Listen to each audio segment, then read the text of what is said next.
সোনারঘাট মাধবপুরে নির্বাচন বাতিল করে পুনরায় নির্বাচন দিতে হবে।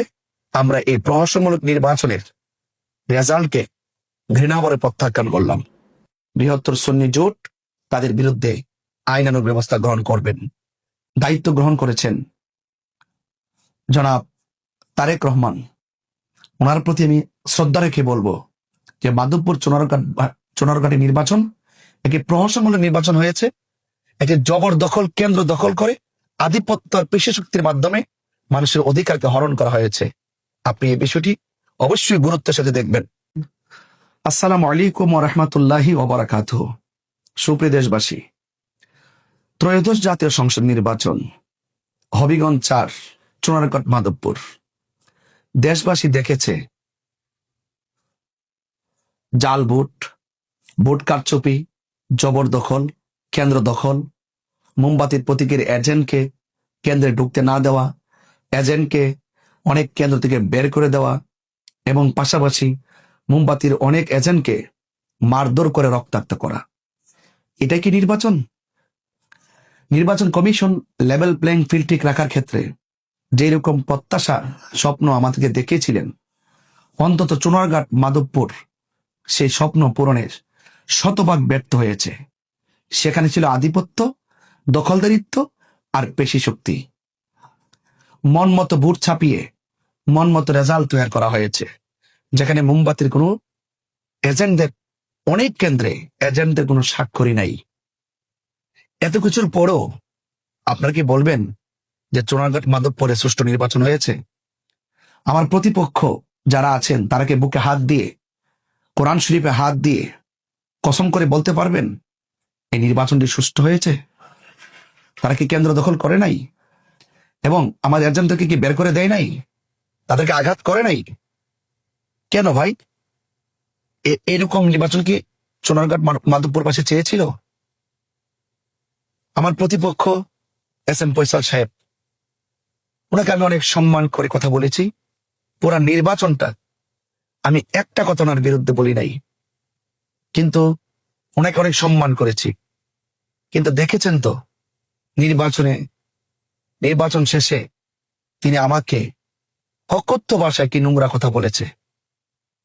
ওনার এই চেহারার অন্তরালে এমন একটি মানসিকতা লুকিয়ে আছে, সেটা আমি কখনো জানতাম না। তো সুতরাং আমি ব্যক্তি অ্যাটাক করতে চাই না। আমি চেয়েছি আমি যেমন স্বচ্ছ, আমার প্রতিপক্ষ তেমন স্বচ্ছ। পুরো নির্বাচনে আমি অত্যন্ত লেভেল প্লেইং ফিল্ড ঠিক রেখে আমি আমার শুভাকাঙ্ক্ষী, আমার সমর্থনকারীদেরকে অনেকভাবে অনেক যে দীক্ষা শিক্ষা দিয়েছি সেটা তারা অক্ষর অক্ষর পালন করেছেন। মোমবাতির সমর্থক বৃন্দ একটা কেন্দ্র দখল করে নাই, একটা ভোট জাল দেয় নাই, একটা ভোট জোর প্রয়োগ করে নাই। কিন্তু আমার প্রতিপক্ষ তারা কেন্দ্র দখল করেছে, এজেন্টদেরকে মারধর করেছে, এজেন্টদেরকে কেন্দ্র থেকে বের করে দিয়েছে এবং মন মতো চাহিদা মতো তারা ভোট ছাপিয়েছে। এমনকি রেজাল্ট শিটে আমার মোমবাতির যে এজেন্ট আছে তাদের স্বাক্ষরও নাই। একটা নির্বাচনের মূল কাজও তো এগুলো। এজেন্ট থাকবে, নির্বিঘ্নে ভোট দিবে, এজেন্ট থেকে বের করে দিয়ে মন মতো প্রতিপক্ষের ভোট ছাপিয়ে ফেলবে। এটা কি নির্বাচন? সারা দেশবাসী, সোনারঘাট এবং মাধবপুরবাসী সবার প্রত্যাশা একটাই প্রত্যাশা, স্বতঃস্ফূর্ত অংশগ্রহণের মাধ্যমে নির্বাচনটি অনুষ্ঠিত হবে শতভাগ। সেই প্রত্যাশার জায়গাটি বিনষ্ট হয়েছে। আমি অবশ্যই দেশবাসীকে জানাতে চাই, সোনারঘাট মাধবপুরবাসী সকলকে নিয়ে আমি জানাতে চাই, সোনারঘাট মাধবপুরে নির্বাচন সুষ্ঠু হয়নি, কারচুপি হয়েছে, জাল ভোট দেওয়া হয়েছে, কেন্দ্র দখল করা হয়েছে, প্রতিপক্ষ এজেন্ট হিসেবে আমার মোমবাতির এজেন্টদেরকে মারধর করা হয়েছে, কেন্দ্র থেকে বের করে দেওয়া হয়েছে। সেই জন্য আমি অবশ্যই দেশবাসীকে জানাতে চাই যে এই নির্বাচন সুষ্ঠু হয়নি। অবশ্যই বৃহত্তর সুন্নি জোট তাদের বিরুদ্ধে আইনানুগ ব্যবস্থা গ্রহণ করবেন। দেশবাসী সার্বভৌমত্ব সুরক্ষায়, দেশের কল্যাণে, দেশের মানুষের অধিকার রক্ষায় আপনারা আমাদের পাশে থাকুন। আপনাদের প্রত্যাশা পূরণ করার জন্য আমরা আইনে প্রোটেক্টের মাধ্যমে অবশ্যই সেই কাঙ্ক্ষিত চুনারঘাট মাধবপুরবাসী যে কাঙ্ক্ষিত স্বপ্ন দেখেছেন সেই স্বপ্ন ইনশাল্লাহ পূরণ করার চেষ্টা করব। আপনারা পাশে থাকুন এবং বর্তমান যিনি দায়িত্ব গ্রহণ করেছেন জনাব তারেক রহমান, ওনার প্রতি আমি শ্রদ্ধা রেখে বলবো যে মাধবপুর চুনারঘাটের নির্বাচন একটি প্রহসনমূলক নির্বাচন হয়েছে।